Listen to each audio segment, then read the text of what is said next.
creación literaria y, por tanto, dentro del primer encuentro de escritores del Valle de los Pedroches, se enmarca en el programa cultural anual de AFEMBAP. Este programa se puede realizar gracias a la promoción y apoyo absoluto del Ayuntamiento de Pozo Blanco y, en concreto, gracias a la Concejalía de Cultura.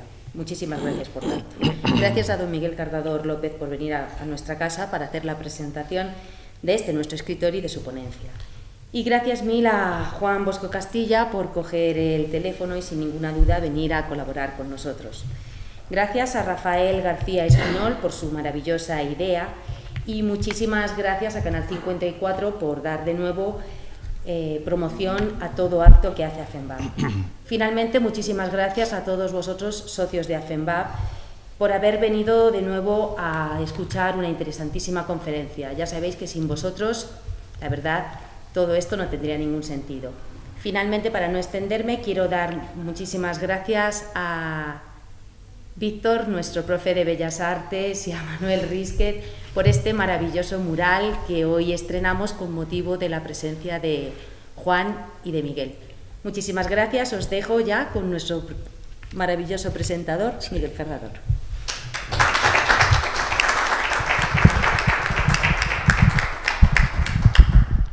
Muchas gracias, amiga Ana. Buenas tardes a todas y todos, y principalmente a todo lo que representa la asociación de AFEMBAP, una asociación con la cual ahora me ha unido un vínculo, y creo que ese vínculo va a ir unido ya para siempre, porque entre todo y primero tengo que decir que yo sé en primera persona lo que es el sufrimiento de la mente, y por ello todavía tengo una sensibilidad mayor.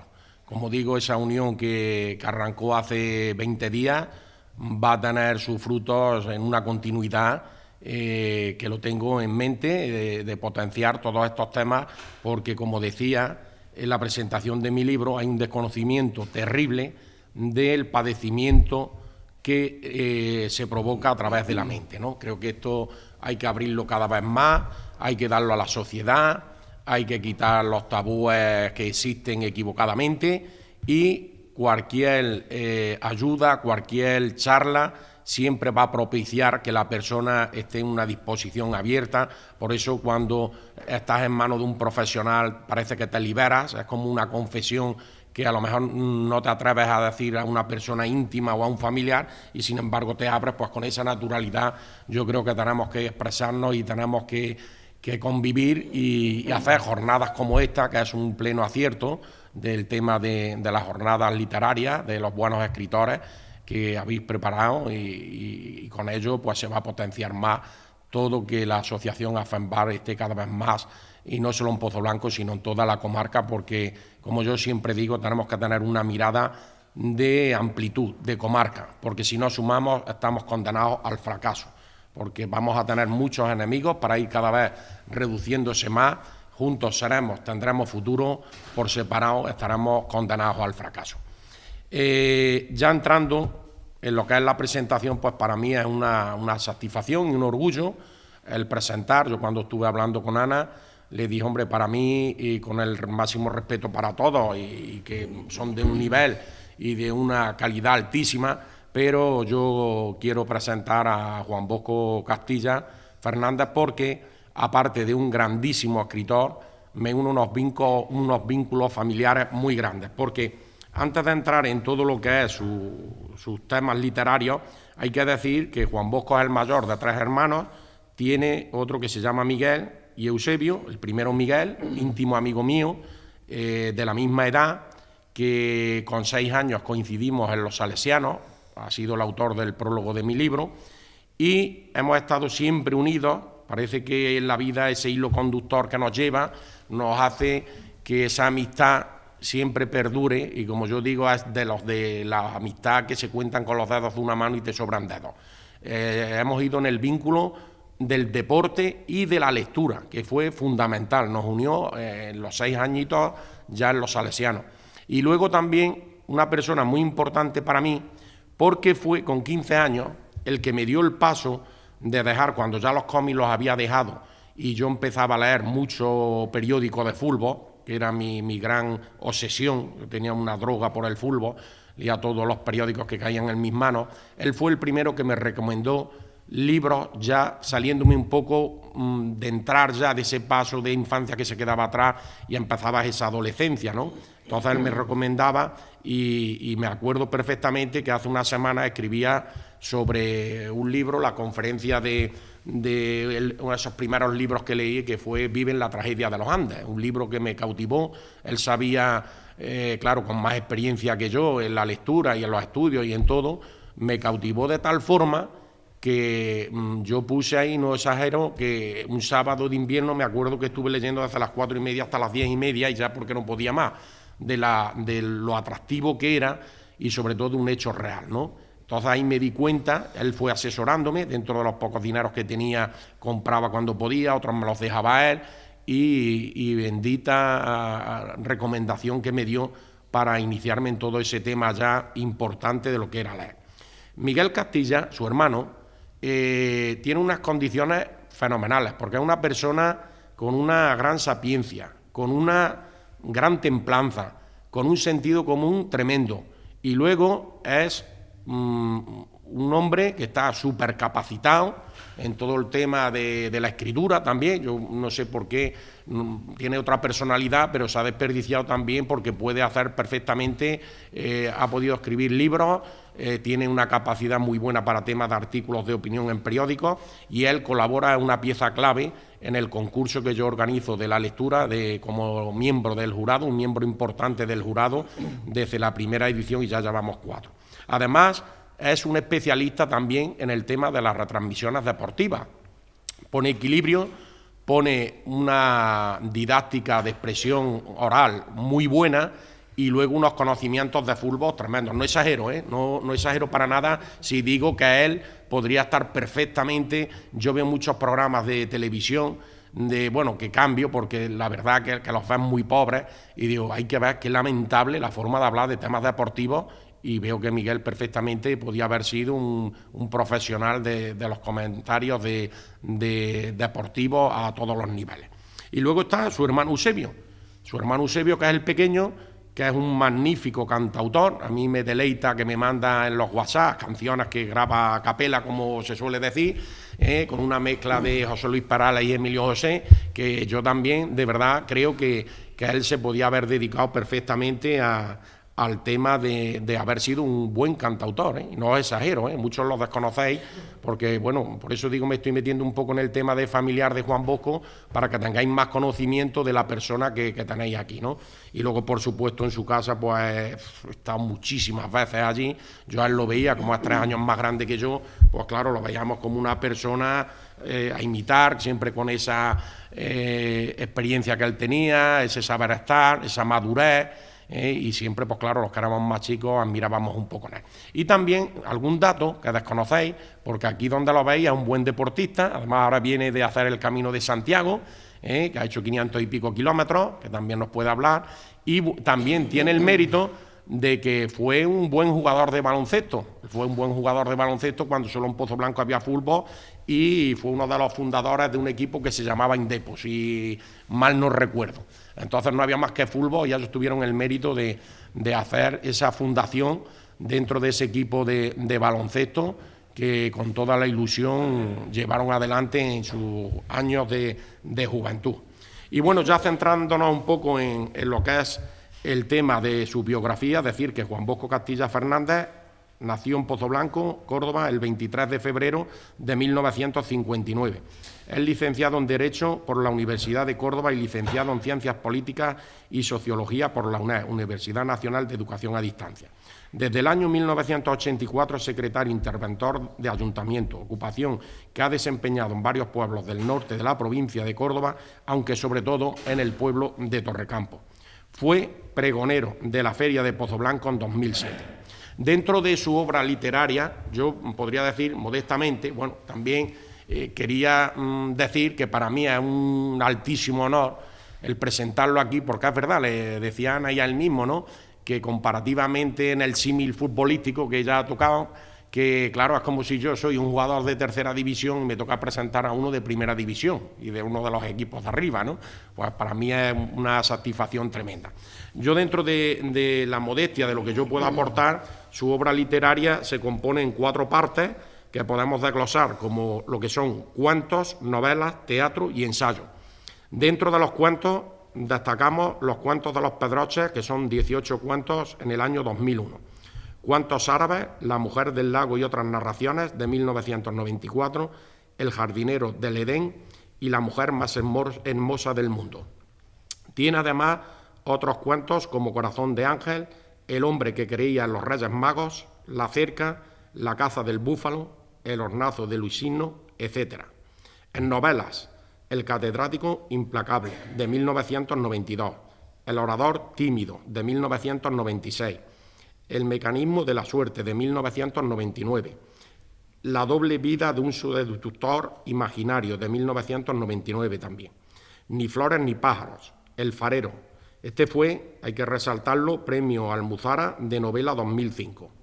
El hombre que amaba a Franco Battiato, premio Solienses del año 2017. Solombra, en forma digital, 2015. Dentro de lo que es el tema de teatro, también ha compuesto Madre, quiero ser de una faneguería, El joven Marte y El bosque mágico, un guiñol de teatro de marionetas. En ensayo, La democracia retórica, de 2015.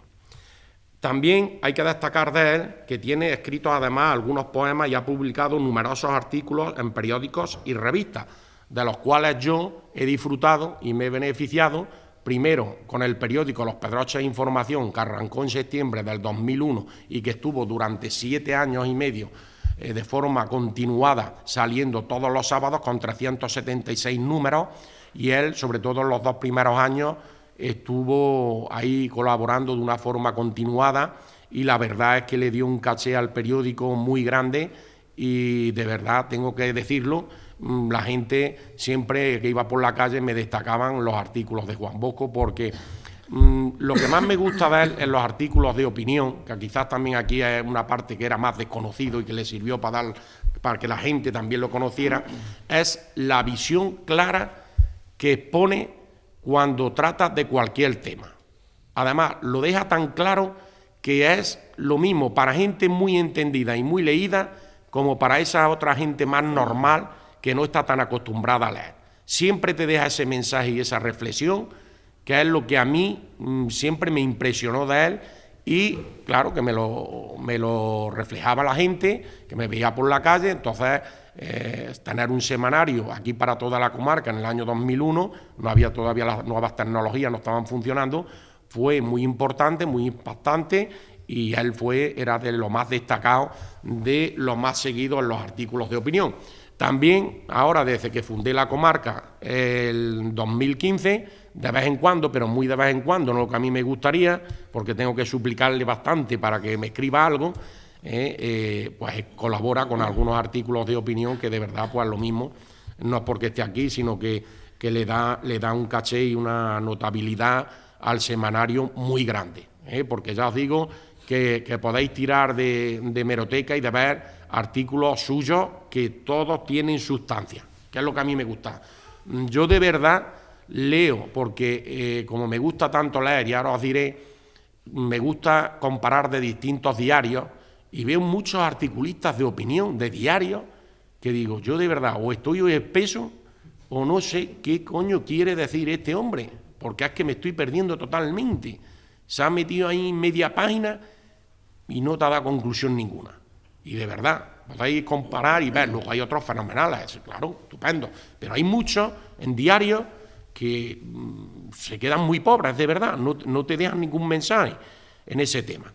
Entonces, para mí, dentro de todo esto de Juan Bosco, también quiero decir que él tiene un blog en internet que se llama juanboscocastilla.com, y donde él expresa ahí sus sentimientos y sus pensamientos de todo el tema que cuaja de forma de escrito, de forma literaria. Yo, de forma muy sucinta, quiero destacar su gran imaginación a la hora de crear temas novelescas y su habilidad para resolverlos, redondeando perfectamente el final de la historia. la técnica de la escritura en todas sus vertientes, destacaría. Y sobre todo también es importante decir que la trilogía de Solombra faltan por publicar la segunda y la tercera parte, como ya mencionaba antes, que ahora ya también él en la mesa redonda que hagamos ahora, después de preguntas y demás, pues podremos preguntarle. Juan Bosco ha tenido la desgracia, y digo bien, ha tenido la desgracia de nacer y vivir en Los Pedroches, porque si él hubiese nacido y vivido en Barcelona, en Madrid, por ejemplo, estoy seguro que él estaría viviendo de la literatura. Es un claro ejemplo de que en la vida, además de tener condiciones y ser trabajador, necesitas estar en el sitio adecuado y tener una poca de suerte para que alguien se te traduzca o se te cruce en una persona relacionada con las variantes profesionales y que ese te pueda abrir el camino y te pueda ayudar y valorar en la creatividad que tiene esa persona y el nivel que puede dar. Y Juan Bosco lo tiene. Pero como digo, son circunstancias de la vida que se dan y que él perfectamente se ha podido dedicar de lleno, de plenitud, de profesional a la literatura. Como yo no me quiero extender más, porque aquí el protagonista es Juan Bosco, yo lo que sí tengo que deciros, que es importantísimo, que por eso yo creé el premio de lectura de los niños de 8 años, La Voz de la Lectura, Luciana López Aparicio, en memoria de mi madre, porque era la que me daba los durillos para comprar los tebeos y los periódicos a escondidas de mi padre, que tengo que destacar la importancia de la lectura. Yo solo tengo de estudio el graduado escolar porque con 15 años empecé a trabajar en el taller de mi padre y de mi tío Manuel, en la calle famosa, en la calle El Toro, conocida como calle Mayor, que hacíamos canalones, de fontanería, de calderería, etcétera. La lectura me ha servido en parte para tapar mis carencias de estudio. Dedico de media unas 3 horas diarias a leer. La lectura te da conocimientos generales, te mejora la expresión oral, la ortografía, te hace viajar desde el sillón de tu casa y encima te da placer. Yo, como digo, repito, me ha gustado mucho el deporte y lo sigo practicando, aunque en menor escala, porque de los salesianos saqué esos 2 buenos hábitos, la práctica deportiva y la práctica de la lectura, pero la lectura está muy por encima del deporte, muy por encima. Yo, si no leo un día, malo, o tengo que estar muy malo o algo me pasa porque estoy al revés. Ya tengo las endorfinas puestas. Yo cuando salgo por las tardes tengo que hacer algo, me siento en mi butacón a leer de libros, de periódicos, de revistas, de todo. Incluso tengo un amigo, Antonio Romero, que es representante en Granada y en Almería, y me trae una bolsa llena de mensuales, de revistas especializadas de elegido y todo lo que cae. Incluso, no sé, estoy en una iglesia, en alguna misa, y estoy viendo que está el sacristán repartiendo el semanario del obispado y me lo llevo y lo leo entero y siempre saco alguna conclusión. Leer es importantísimo. Todos los que seáis padres y tengáis hijos tenéis que tratar de fomentar ese hábito, pero ojo, no cometáis un error, porque yo tengo que ser sincero, a mí me costaba abrir los libros de la escuela, que prácticamente no los abría. Yo me inicié por los tebeos y sobre todo por la adición al fútbol con periódicos, porque claro, leerte de un periódico con 11 años, de letras todo en blanco y negro, de la antigua tercera división, que no existía la segunda vez, eso tenía que gustarte mucho, y yo me lo bebía, y sin embargo los que sacaban sobresalientes no se leían ese periódico. Lo que quiero decir es que a los niños y a las niñas hay que darle lectura, está muy bien lo del colegio, vale, pero por ahí no van los tiros, porque si no la mitad de la gente no va a leer. Hay que encauzarlo hacia lo que le guste. Por ejemplo, si a mí un niño le gustan los coches, dale revistas de coches. Si le gusta el fútbol, dale periódicos de fútbol. Yo ahora os puedo decir que yo hace, yo qué sé, casi 30 años que apenas leo un periódico de fútbol, lo veo una pérdida de tiempo ya, pero fue lo que me sirvió para empezar la andadura del hábito de la lectura. Lo veo de forofo, lo veo muy bajo de calidad y entonces pues yo eso ya no lo leo, ni hace muchísimos años, pero no confundáis ese tema, decías que va a perder el tiempo, o si le gusta el mundo de la cinegética, pues darle revistas de cinegética, de lo que sea. O sea, ahí es donde tiene que empezar el niño y la niña. Y con la edad, mientras más temprano, mejor. Los hábitos de los padres son importantísimos, pero hay que trabajarlo de esa forma, canalizar. Yo os digo que al 90%, si le damos lo que al niño o la niña le guste, se va a enganchar en la lectura. Y luego lo importante, llegará un momento que en los altibajos de la adolescencia podrá a lo mejor dejarlo perder algún curso, pero lo va a recuperar luego, porque va a tener ese hábito. Si no, va a costar muchísimo. Y luego siempre tienes un reciclaje durante tu vida y tu actividad profesional que te estás formando a través de estar leyendo, porque realmente no dejas de estar estudiando, que eso es importantísimo. Por eso yo digo que uno de los mejores hábitos que podemos desarrollar en este mundo es la lectura, porque además, si estamos impedidos en un hospital, si estamos en donde sea cerrado, tú te sales de allí a través de la lectura. Tú viajas, el servicio militar muchas veces que estaban mal, bueno, tú leías y te evadías, ¿no? Es la única forma que tenemos. Y como estaba aquí, pues todos los beneficios que puedes tener. Yo por eso ya termino dentro de lo que es la presentación, primero agradeciendo a toda la asociación, a la cabeza de la presidenta, con Ana, de estar aquí y presentando hoy a mi buen amigo Juan Bosco Castilla y de toda su familia, y termino con ese viva la lectura. Muchas gracias.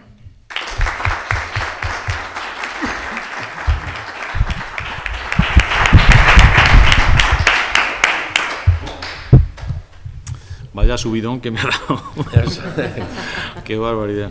Lo que te Vaya, mereces. Lo que te mereces. Bueno, eso de que me diga que estoy en primera división y madre mía.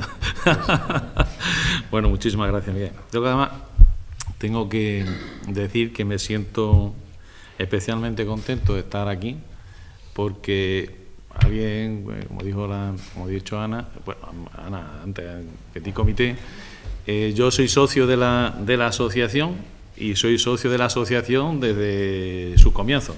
O sea que soy uno de los socios fundadores de la asociación. Lo que pasa es que, en fin, tuve un poco tiempo operativo y aunque no me he desvinculado de la asociación, ahora pues no sigo la vida habitual de ella, ¿no? Lo que quería deciros aquí es, en fin, transmitiros unas cuantas ideas. Si esto es un encuentro, lo que sí me gustaría es que fuera eso, un encuentro. Cuando hay un encuentro es porque hay dos acciones que se juntan, ¿no? Entonces, que yo hable lanzando una idea, porque tampoco se trata de que eche aquí un meeting. De hecho, yo tengo 4 ideas y a mí no me gusta hablar. Normalmente cuando voy a un sitio de estos lo leo. Esta vez no lo voy a leer, lo voy a decir, ¿no? Que yo lance la idea, vosotros después la recojáis como mejor podáis y me preguntéis o me sugiráis, me hagáis sugerencias, en fin, que esto sea un encuentro y que haya un diálogo entre las dos partes, entre los que estamos en la mesa o entre, fundamentalmente yo, que soy aquí un poco el protagonista de esto, y vosotros, ¿no? Y la idea fundamental que quería transmitiros es cómo escribo. Se tiene mucho respeto a los que escribimos y yo creo que es excesivo. En realidad, escribir es una actividad casi como otra cualquiera. Desde luego una actividad artística, ahora que estoy viendo aquí cuadros, pues una actividad artística no muy distinta de la de pintar, o una actividad no muy distinta de la de jugar a fútbol. Es una actividad que se aprende y que se puede desarrollar desde el principio. Pasa que parece que como el escritor no tiene un utensilio, si no hay balón, no hay contrario, el escritor no tiene un pincel que va pintando ahí o no tiene la realidad sobre la que se va fijando. Parece que como saca las cosas de la cabeza, directamente en la cabeza tiene metidas cosas importantísimas o una aventura dentro ya que la va sacando directamente, casi que como la lee el lector, y no es eso. Lo que quiero es desmitificar un poco el hecho de escribir, porque como os querría decir ahora y os quiero decir al final, escribir lo puede hacer cualquiera. Para escribir, lo que hace falta primero es más o menos, tampoco de una forma fundamental, de dominar la técnica. Igual que para pintar, para pintar bien, pues hay que, en fin, saber dibujar y saber trazar un poco, encuadrar, en fin. Pero hay que saber dominar la técnica, saber redactar. Tampoco hace falta de saber redactar de una forma, no sé, extraordinaria. Además, en nuestra tierra, en Pozo Blanco y en Los Pedroches, redactar es relativamente fácil si se escribe como se habla. Esa es una idea importante, porque nosotros hablamos muy bien, contrariamente a lo que nos creemos en nuestra tierra, y la presidenta que es de Salamanca lo sabrá, que es castellana, leonesa. En nuestra tierra se habla bastante bien, no tenemos problemas de laísmo, de loísmo. Si nos comemos las últimas palabras, los hados, los idos, sabemos que nos las estamos comiendo y somos conscientes de ello, de manera que cuando redactamos, si escribimos como hablamos, escribimos correctamente. Eso es muy importante, porque eso nos ayuda a redactar casi de seguido. Hay que tener unos conocimientos básicos de gramática, pero básicos. Es decir, confundir por la B con la V es un problema que se puede solucionar. Eso no va a impedir la expresión, ¿vale? Si yo pongo, yo qué sé, vaca con B o vaca con V, después alguien me lo puede corregir y yo no voy a dejar de escribir por eso, porque lo fundamental es que yo me exprese. Y es que no sé si poner igual, tú exprésate, ¿vale? Escríbelo, porque lo que tú necesitas, fundamentalmente, es escribir. Hay que saber redactar más o menos, que nosotros ya sabemos, porque sabemos hablar, y después no hay que conformarse con lo primero que se escribe. Es que nos creemos muchas veces que el que escribe lo hace de seguido, como yo estoy leyendo. Si Miguel decía, desde las 4:30 hasta las 10:30 estuve leyendo Viven. El que escribió Viven no estuvo desde las 4:30 hasta las 10:30 escribiendo allí. No. Escribir cuesta trabajo. Y cuesta trabajo, hay que exigirse. No se puede uno conformar con lo primero. Es que, vamos, cuando, y me voy a poner de ejemplo porque al fin y al cabo soy yo el que está aquí. Cuando yo me pongo a escribir, hay días que no escribo nada. Y si estoy escribiendo, al día siguiente puede ser que borre lo que he escrito el día anterior porque no me guste. Hay que exigirse. Y si no te sale, lo sigues intentando. Y si lo que has podido borrar, lo borras y se acabó y no pasa nada. Yo además escribo con el ordenador y lo doy a suprimir y se suprime. Lo que no quiero es que se suprima algo que yo quería guardar. Pero si hay que borrar, se borra, ¿vale? No importa. Lo importante es ponerte ahí y continuar. La expresión, expresarse, tener algo dentro o querés contar algo y querés contarlo, no contarlo inmediatamente. Esto no es que salga, pues hay que verlo bien que el artículo, ¿no? Hay que ver lo bien que escribe. El hombre que ha escrito el artículo que está en trabajo. Parece que nosotros cuando lo leemos le ha costado al hombre lo mismo trabajo que yo que lo estoy leyendo. No, ese le ha costado un trabajo. Es que detrás de una novela hay un trabajo muy grande, un trabajo de años. Yo he estado escribiendo una novela, he tardado 4 años en escribir una novela. Un día y otro por la mañana, por la noche. Y a lo mejor la gente lo lee en 3 días. Es que eso no es, ¿vale? Entonces hay un trabajo detrás de eso. Igual que hay un trabajo detrás del pianista.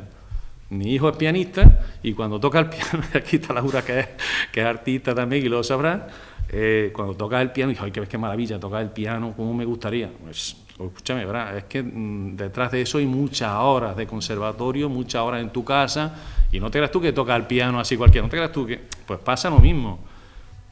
Para jugar a fútbol, detrás de una habilidad hay muchas veces muchos toques de balón.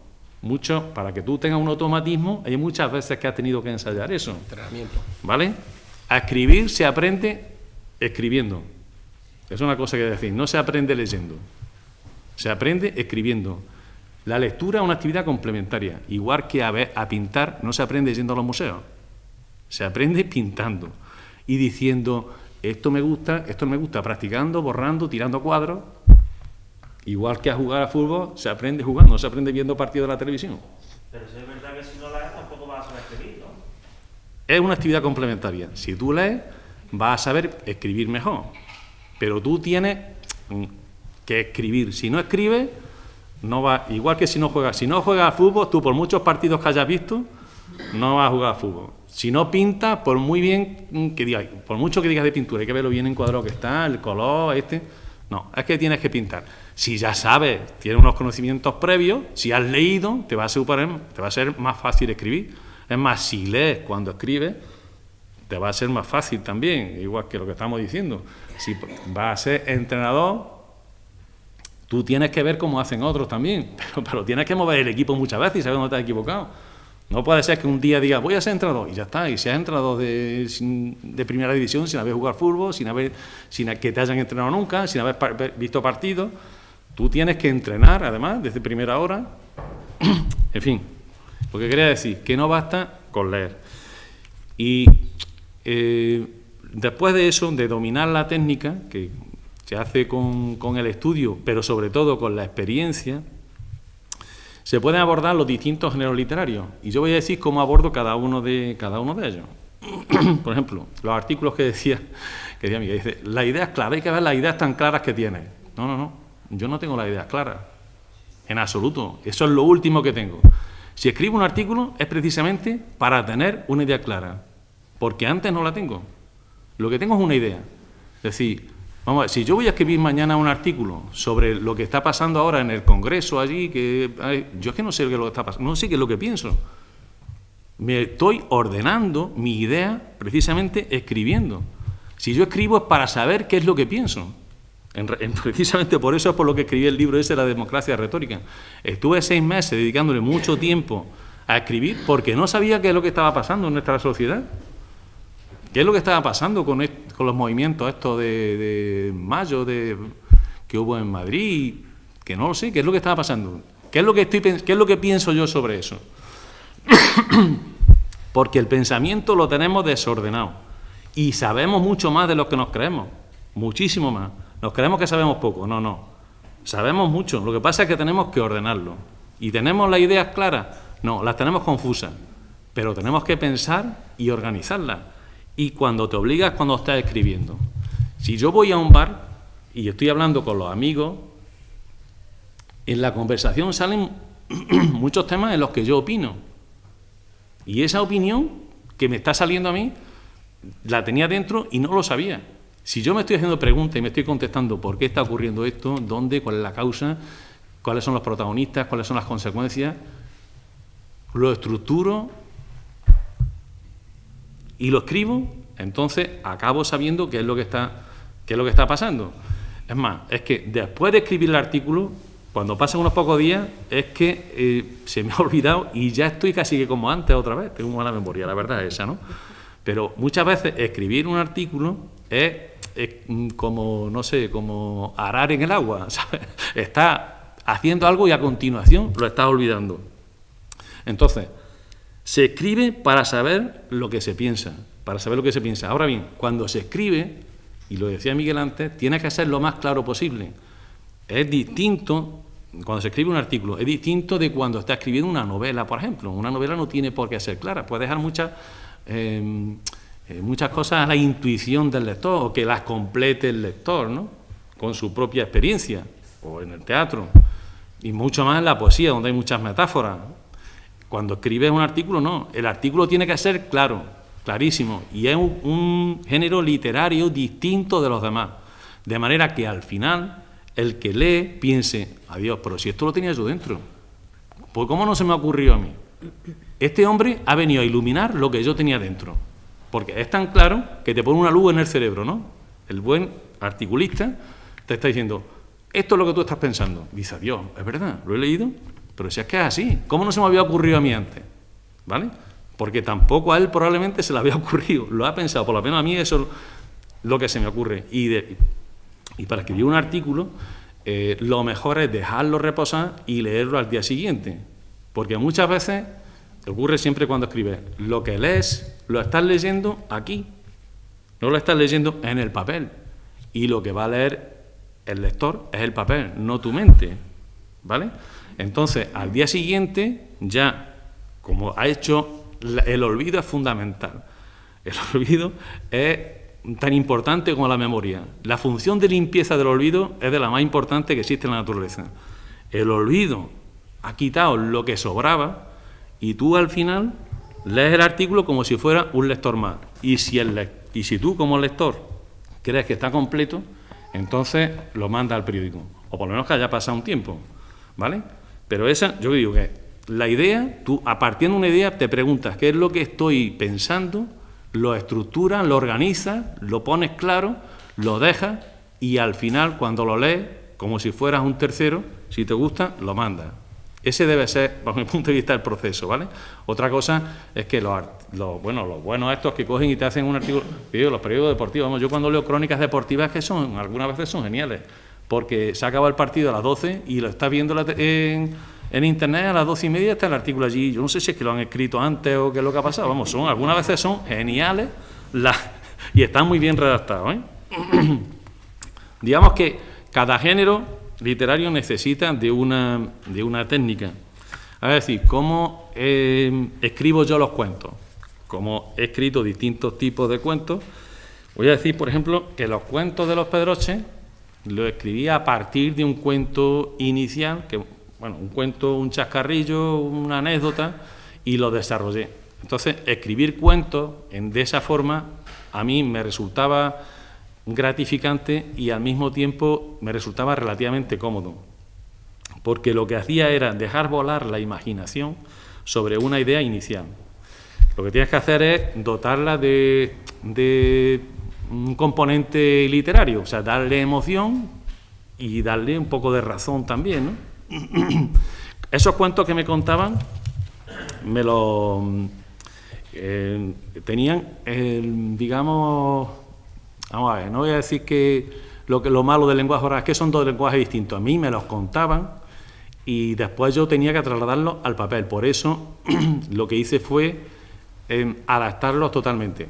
Por ejemplo, yo ahora estoy hablando y me estáis entendiendo mejor que si yo estuviera leyendo. Pero si yo estuviera leyendo lo que estoy diciendo, sería mucho más ordenado, estaría mucho más sistematizado, estaría mucho más estructurado, pero perdería contacto con vosotros, aunque me esté equivocando, porque ya me he dado cuenta que estoy conjugando algunos verbos mal, ¿vale?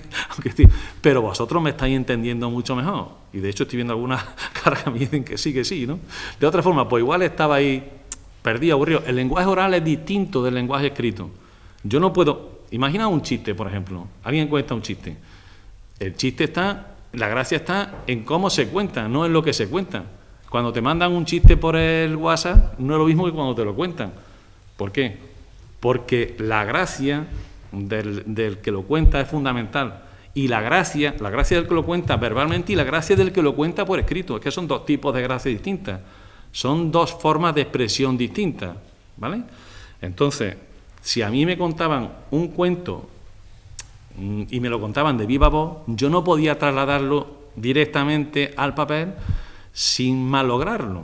Tenía que adaptarlo. Lo que a mí me contaban en 7 o 8 líneas, 7 o 8 renglones, tenía que ponerlo en 20 páginas y además dotarlo de una armonía, de una estructura distinta, darle lo que es el juego literario por escrito. Otra cosa es cuando tú te pones a escribir cuentos, como me ha pasado a mí, otros cuentos ha citado Miguel, y ahí ya no tienes un lenguaje oral sobre el que apoyarte. En ese caso, lo mejor es tener incluso el guión completo, porque así no se te va de las manos el cuento. Cuando dice que se te va de las manos el cuento, es que si tú no eres consciente de las limitaciones de papel, de tiempo, de espacio, lo que es un cuento se te puede ir a una novela. De hecho, a mí me pasó eso. Yo empecé a escribir con una idea básica, que era un catedrático en una universidad en la que yo había estado, una facultad en la que yo había estado, que era un catedrático excéntrico, un poco loco. Empecé a escribir el cuento y al final se me fue de las manos, no sabía cómo parar, y escribí una novela. Eso te puede ocurrir si tú no dominas un poco, no sabes cuáles son los límites. Es decir, mira, voy a poner esto, y más o menos voy a terminar de aquella forma y se acabó. Si quieres escribir 16 cuentos o 18 en un libro, tienes que hacer eso. Si no, es que te pones con el primero y con el afán de completarlo por aquí y por allí y tal, y te vas por las ramas y sigue y te vuelves. Al final, a mí se me fue aquello y escribí una novela, ¿vale? Ahí trabaja mucho la imaginación, ¿no? Claro, la imaginación es fundamental. Ahora pues vamos a hablar. La imaginación es fundamental, pero hay dos formas, y eso después, si no te importa, si no lo toco cuando vaya, va a ser dentro de 5 minutos porque estamos... Ahora pues vamos a hablar. Pero cuando hable de la novela, a ver si hablamos de eso también. En la poesía, yo no he escrito mucha poesía, pero en la poesía, en lugar de partir de una idea, lo que partimos es de una emoción, ¿vale? Entonces, la emoción es difícil de razonar. En la emoción ya no es la claridad. Ya tú no tienes por qué transmitirle una emoción a otro para que el otro sepa qué es lo que está pensando. El otro tiene que saber lo que tú estás sintiendo, ¿sabes? Y los sentimientos se transmiten con metáforas, con símiles. A ver cómo se transmiten. Es complicado. La poesía es complicada. Es un género que he utilizado poco, algunas veces también, pero en la poesía no es tanto la claridad como transmitir una emoción, y a partir de ahí, de la idea de la emoción, es de la que se trabaja. Por lo que respecta al teatro, antes ahí tomando un café hablábamos del teatro. El teatro yo creo que es un género más fácil de ejecutar, porque únicamente tienes que escribir diálogos y mover a los personajes. Se mueven los personajes diciendo ahora entra uno, ahora entra sale. En ese sentido es más fácil de ejecutar. Lo que pasa es que también como es más fácil, es más difícil de hacerlo bien. Es como el que dice, vamos a hacer una mesa. Hacer una mesa fácil, porque es cuestión de coger 4 patas y un tablero y se acabó. Pero hacer una mesa bonita es más difícil, porque todo el mundo prácticamente sabría hacer una mesa, ¿no? El teatro tiene un ritmo distinto, tiene una tensión distinta, que necesita, sobre todo, del lenguaje oral. Si estábamos diciendo que antes no es lo mismo contar chistes, no es lo mismo que alguien te cuente un chiste que leer un chiste, porque el lenguaje oral es distinto al lenguaje escrito, y trasladar al papel el lenguaje oral es complicado. Trasladar de un papel al escenario, que al lenguaje oral, lo que estás pensando, también el esfuerzo contrario es complicado. Y luego el agravante del teatro, y yo creo que por eso es por lo que hay menos escritores de teatro, es que resulta menos gratificante en general para el autor que los otros géneros, porque el teatro se escribe y no se sabe si se va a representar o no. Yo ahora podía escribir una obra de teatro o dos y no sé si va a haber alguien que lo va a representar o no lo va a representar. De hecho, me ha ocurrido algunas veces que yo he escrito y no se ha representado. Entonces, para eso prefiere decir, bueno, pues voy a escribir un cuento o voy a escribir una novela, y si no lo publica nadie, pues yo se lo doy a los amigos o lo publico yo por mi cuenta. Y claro, teatro no vas a publicar por tu cuenta. Es complicado. Luego, además, se representa, como en el caso de Madre de Quiero ser de una faneguería, se representó 2 veces, porque la primera fue un éxito, pero se representó 2 veces. Ya no se va a representar más, probablemente, aparte que necesita un mogollón de gente tremendo. Se agota en sí mismo. Un libro lo tienes allí, una novela la tienes allí, la puedes prestar, la puedes dedicar. Tú, ¿cómo vas a dedicar una obra de teatro? ¿A fulanito tal? No. Es decir, tiene un soporte físico que no lo tiene el teatro. Para el autor, el teatro, desde mi punto de vista, es menos gratificante. Lo más gratificante de todo para mí, por lo menos, es la novela. Y es donde hablábamos de la imaginación. ¿Por qué es lo más gratificante? Porque estás mucho tiempo escribiendo. Y aunque te cueste al principio iniciarlo, de hecho, con cada novela tardo yo, en la primera página tardo unos pocos días. Después basta con continuar. Cuando te pones al día siguiente, y esto es una labor de muchos meses, de muchos años, cuando te pones al día siguiente, lo único que tienes que hacer es darle impulso a lo que ya tienes iniciado. Yo siempre pongo el mismo ejemplo. Imaginaos que por la noche vuestro hijo se está acostando y le tenéis que contar un cuento.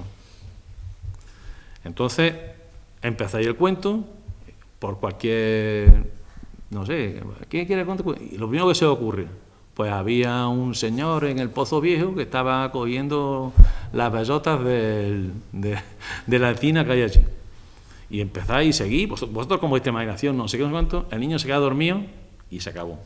Al día siguiente vaya a contarle otro. No, sigue contándome el cuento. ¿Dónde quedamos? Que se cayó en la pelota y vino un pájaro y se la llevó. Y seguí, vino el pájaro, vosotros seguís contando, no sé qué, y al día siguiente, y se queda dormido. Y al día siguiente, vais. ¿Y dónde? Y vais así, un día y otro, una semana, un mes, un año, contando la continuación del mismo cuento. Si sois incoherentes si decís, por ejemplo, vino un pájaro y se llevó la bellota. Muy bien, pero si vino un perro, no era un perro, era un pájaro el que se llevó la bellota, ¿eh? Entonces, vuestro hijo va a ser el mismo que os dote de la coherencia, va a ser el que os lleve por el camino correcto de la narración. O imaginaos que sacáis un personaje continuo, que era un hombre que tenía allí, pues yo no sé, tenía un establecimiento al lado del Pozo Viejo y estaba allí vendiendo continuamente y era un señor estupendo, tal, y un día, pues, no sé, se ocurre decir que le había pegado a fulanito. ¿Cómo le va a pegar a fulanito si era estupendo? La coherencia de los personajes también marca la narración, ¿vale? Te lo digo porque hay dos formas de escribir novelas. En realidad, de escribir historia. Una es con un guión marcado, sabiendo de primera hora qué es lo que vas a escribir, escribiendo un guión como si fuera un cuento. Tú vas a escribir 20 o 40 páginas del guión. Va a pasar esto, va a pasar lo otro, va a pasar no sé qué, va a pasar no sé cuánto. Y hay una segunda que es, como os he dicho, que es escribiendo sobre la marcha. Adentrándote en la narración sin saber qué es lo que va a pasar. Siendo únicamente esclavo de la coherencia de lo que vas escribiendo atrás, y la coherencia es la coherencia de la historia y la coherencia de los personajes. Y yo como escribo es así, y así es como me gusta escribir, y así es como me resulta gratificante, ¿vale? La coherencia de la historia es la que marca el devenir de la narración. Ahí es donde está la imaginación, que decías tú. La imaginación es la que sostiene el relato, pero además esa imaginación tiene que ser coherente con la sociedad. Esa coherencia también se da por los propios hábitos que tenemos. Es decir, tú lo que no puedes es, aunque sea una obra de ciencia ficción, poner que los personajes no sienten las emociones que sientes tú, o que no viven como vives tú, o que, no sé, son totalmente ajenos a tu propia forma de pensar o de sentir, porque entonces te estás yendo fuera de lo que el lector te está pidiendo, ¿vale? Así que yo lo que quería transmitiros fundamentalmente hoy es que escribir no es difícil. Lo difícil es hacerlo bien, pero eso pasa siempre con todo. Escribir no es difícil, lo difícil es tener talento, lo difícil es ser genial, pero escribir en general no es difícil. Yo creo que es mucho más fácil de lo que nos creemos, mucho más fácil que tocar el piano, que tocar el saxofón, muchísimo más fácil que hacer 100 kilómetros, que jugar a fútbol, muchísimo más fácil. Es mucho más fácil que pintar, es mucho más fácil que, yo qué sé, que hacer cualquier actividad, vamos, que es más fácil que ser buena gente, más fácil, es mucho más fácil. Escribir es fácil, lo difícil es hacerlo estupendamente, pero nadie nos está pidiendo que lo hagamos estupendamente. ¿Qué es lo que hace falta? Fundamentalmente, como he dicho, respeto a uno mismo y constancia, es decir, que tú digas, esto no me gusta, esto voy a quitarlo, pero me voy a adentrar, voy a seguir. Estar un poco exigiéndote a ti mismo, pero no me gustaría que os quedarais con la idea de que el escritor es un personaje fenomenal, que tiene yo qué sé, que es una persona sabia, que no lo sé, supongo que habrá personas sabias, pero no creo que sea más sabio que un pastor, sinceramente. Vas por ahí andando por el campo y te encuentras con personas que tienen una sabiduría fabulosa, que han aprendido simplemente de observar la naturaleza, o porque tienen muchísimo sentido común. Ahí, y ni es más sabio, ni es más bueno, pero tampoco es más bueno el poeta porque diga que el amor, tal, y tenemos un montón de casos parecidos. Ha salido hace poco el caso de Neruda, que, en fin, al parecer no se portaba bien con su familia. Y tú, Neruda es el poeta por naturaleza.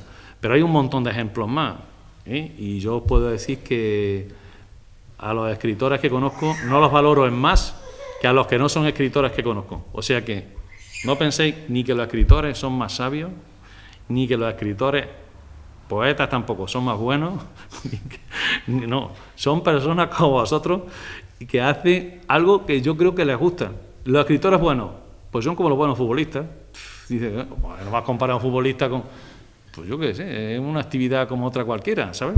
No, es una actividad intelectual. Yo qué sé, intelectual es pensar. Igual hay una persona que está en su puesto de trabajo y está dando equilibrio a su alrededor. Y el escritor es una persona absolutamente tóxica que está generando desequilibrio a su alrededor. O sea que no imaginéis el escritor como una persona súper, que no lo es en ningún sentido. No imaginéis que el acto de escribir es una actividad que está al alcance de muy pocos, que no lo es, que está al alcance de cualquiera. Y en el periódico se ve que hay unos que escriben mejor y otros que escriben peor. Pero en su casa hay unos que escriben mejor y otros que escriben peor, y expresarse muchas veces es necesario, es conveniente, y escribir un cuento, escribir un artículo, escribir para ti, no hace falta escribir para publicar.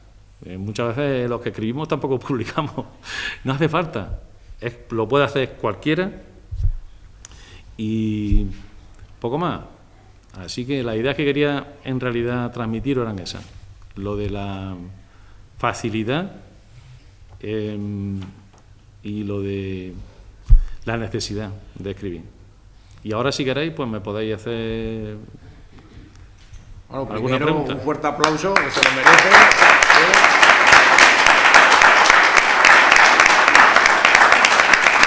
Yo lo que sí quería ahora, porque es verdad que has dado muchísimas líneas interesantes, y es verdad que lo que dice Juan Bosco, claro, que escribir, yo me acuerdo que yo iba con 10 años, empecé con 8 años a ver los partidos de fútbol del Pozo Blanco, allá por el año 70, 71, y claro, ahora he recordado lo que él exponía, que yo veía el partido y yo veía mi casa y hacía la crónica de ese partido, o sea, hacía esa imaginación, además puntuaba a los jugadores de 0 a 5, según yo veía, y hacían mis crónicas, y fue las primeras veces de escribir. Es verdad que bueno, y tiene sentido todo lo que ha dicho, porque es verdad que no se puede confundir también lo que es la sapiencia de una persona, como ha dicho, de un pastor que está en el campo, que tiene lógica y ha pasado muchas fatigas y tiene mucho sentido común, con también a lo mejor algunos escribiendo que pueden hacer mucho daño, porque meten una idea perversa, eso es importante. Bueno, yo creo que todo lo que ha hablado tiene sustancia, no podía ser de otra forma, es la verdad, y nos da mucha reflexión, ¿no? Yo quería solo puntualizar esto, y ahora ya pues sois vosotros los que tenéis que hacerle las preguntas en este caso al artista y al escritor, porque sí, claro, luego ya el tema es verdad que tú plasmas, escribes, pero claro, lo difícil es luego cuajar luego una obra, ¿no? Pero bueno, la satisfacción también se da, como él ha dicho, de que para ti mismo el hecho de expresarte es una forma importante. Y luego lo mejor de todo es, claro, que ser buena persona, eso está por encima de cualquier tema, que no tiene que ser que uno pueda escribir muy bien y nos imaginamos, igual que el ejemplo que ha puesto del futbolista y demás. Bueno, una cosa es que uno sea muy bueno en su profesión y otra que tenga lógica y que sea buena persona, que son cosas muy diferentes. Yo creo que todo lo que ha dicho tiene muchísima sustancia y podríamos estar aquí hablando 5 horas de todo lo que has puesto, ¿eh? Pero ya sois vosotros los que tenéis que tomar la palabra. ¿Cuáles son tus escritores o escritores favoritos y cómo empezaste a escribir o qué estímulo recibiste para que yo aquí escribo? Yo cuando tenía 16 años me presenté al concurso del Ayuntamiento de Pozo Blanco, que era para todos los concursos literarios, que ahora se llama Antonio Porra o algo así, y me presenté y gané el premio. Y a partir de ese momento pues me sentí respaldado y empecé a escribir. En cuanto a mi escritor favorito, pues Borges, Jorge Luis Borges. Es un escritor que solamente ha escrito cuentos y poemas, y los poemas normalmente los escribe en verso, cosa que ahora no se escribe en sonetos. De hecho, yo los poemas que tengo los tengo en sonetos, porque me parece, aparte de cuando he escrito en verso, aparte de expresarme, me gusta exigirme y que los versos tengan medida. Se lleva poco ahora, pero vamos, a mí me gusta así. Y creo que Borges es la máxima expresión de la literatura en castellano.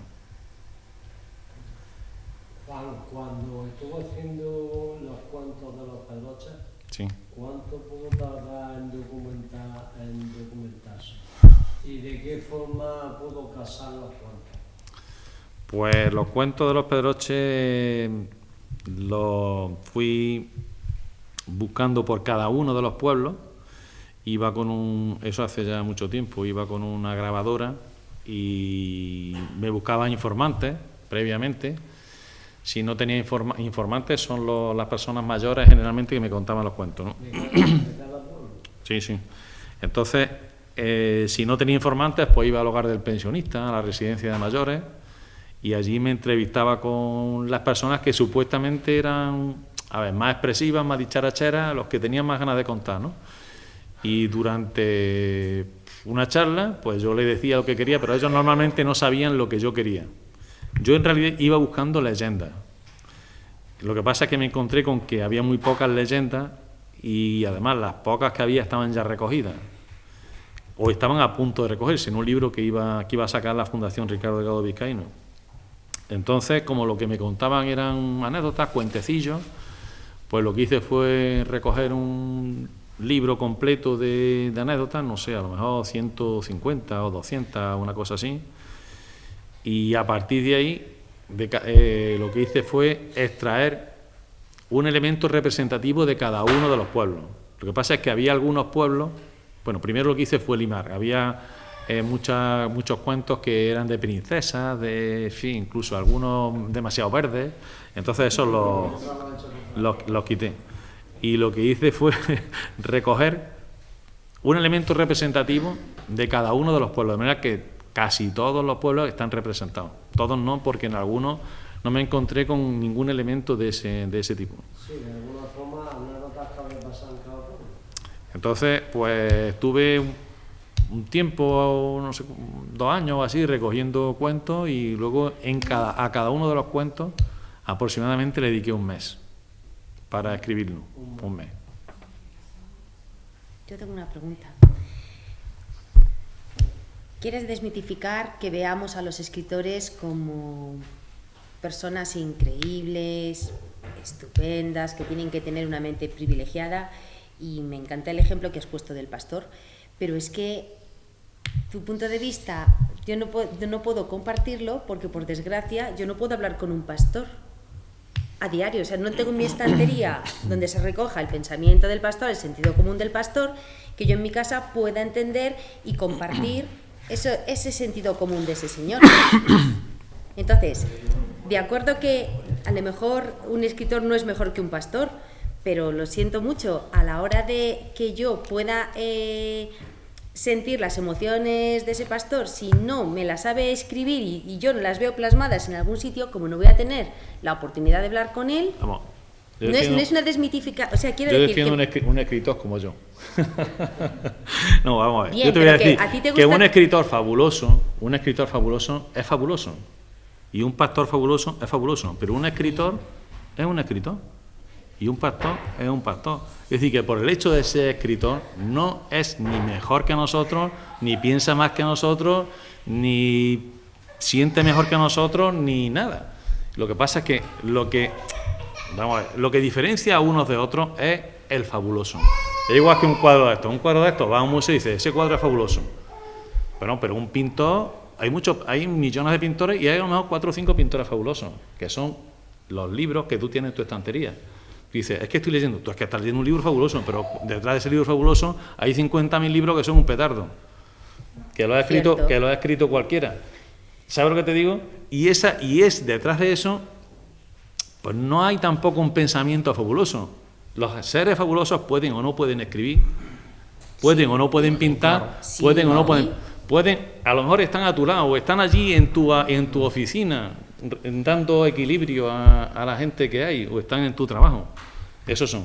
Quiere decir, hombre, lo que pasa es, claro, tú dices, es que yo tengo un libro, lo leo y me regocijo y además siento emociones y me hace mejor persona, pero es porque es un libro bueno, porque detrás hay un escritor que sabe que tiene su oficio, no porque sea un escritor bueno, no porque sea una persona buena, ¿eh? Ojo. Sí, eso me Sino- ha quedado eso- claro, pero eso lo has es muy remarcado. claro. lo has es un remarcado escritor, mucho, porque sí. es un escritor bueno o porque un escritor que escribió ese libro bueno, puede que tenga 10 libros malos y ese libro bueno, pero es porque, bueno, no porque sea escritor. Yo lo que quiero decir es que escribir, no, es que que yo quiero desmitificar el acto de escribir y quiero ensalzar el acto de escribir bien. Una cosa es escribir, otra cosa es tener talento. ¿Vale? Bien, vale. Esa es la no sí, sé pero si... reconoce, por ejemplo, que las personas que os dedicáis a escribir y que cada uno nos distribuimos nuestro día de la manera que sea, pero vosotros, por ejemplo, os obligáis a escribir unas cuantas horas al día, porque tú lo has dicho, es trabajo, hay mucho trabajo detrás, aunque sea de un cuento. Mira, por muy yo lo que te puedo decir sea. que... Entonces, en fin, reconóceme que esa parte que no hacemos los demás porque no es nuestro diario, hombre, tiene un valor añadido para los que no lo hacemos. Claro, Y sí, no está sí, mal sí, que sí. os mitifiquemos en cierto No, modo no. y digamos, madre mía, de lo que son capaces de hacer, aunque no seáis todos Borges. O sea, pero no... vamos a ver, yo te voy a decir, el acto de escribir lo que sí te da es que al final es como lo que estaba comentando cuando los artículos, ¿no? Que tú, por lo menos, llega un momento en que las ideas las vas clarificando. Si tú te estás describiendo un personaje, al final conoces mejor a las personas. Eso sí, ¿no? Eso, yo no voy a decir que un escritor que tenga mucho oficio y haya escrito mucho, no conozca mejor a las personas que uno que no lo es. Entonces voy a decir que no. Pero igual que un pintor que ha pintado mucho, a lo mejor conoce mejor a las personas a fuerza de ahondar en su rostro, o a fuerza de intentar plasmar sus sentimientos, o conoce mejor el paisaje a fuerza de intentar pintar un girasol. ¿Sabes lo que te digo? Sí, no, yo lo que quiero decirte es que no se puede, no deberíamos mitificar, y yo por lo menos no lo hago, al que escribe, sino lo que hago es ensalzar al que escribe bien. Que escribir tiene un añadido de conocer a las personas, pero tú no crees que un profesor que está con sus alumnos, con 20 o 25 muchachos allí, ese no tiene un plus de conocer a las personas, sí. ¿Sabes? Sí. ¿Tú crees que, yo qué sé, una persona que está dirigiendo a 20 o 25 personas y tiene que jugar con ellas el equilibrio, en realidad no conoce también a las personas? Sí. Un médico, una médica. Claro. O un médico, o un cura, o un psicólogo. Un educador social, o un educador social, un celador que está acostumbradísimo a tratar con gente. Conocen Sí. también a las personas, conocen también. Yo creo Hay que... un dicho que dice que el necesitado sabe más que el abogado. No sé si... ¿Que el qué? ¿Que el qué? El necesitado sabe más que el abogado. Ah, Si sí. usando sentido Bueno, común, ese yo creo que lo dice en otro sentido, pero sí, que efectivamente, quiero decir que la experiencia es la que nos hace de alguna forma sabios. Tú puedes tener experiencia a fuerza de pensar, que sería el escritor, pero puedes tener experiencia a fuerza de pensar en tu trabajo. Como yo que sé, vamos, voy a decir aquí, estoy viendo cara, estoy seguro que muchos de los que están aquí, precisamente por su trabajo, uno que dirige a un grupo de personas, otra que trabaja en un ayuntamiento y tiene que contactar con los que están por debajo, los que están por encima, con los que están en la oposición, con los que están en el gobierno, con los ciudadanos, y tiene que mantener un equilibrio. Eso hay que ver lo que enseña, ¿eh?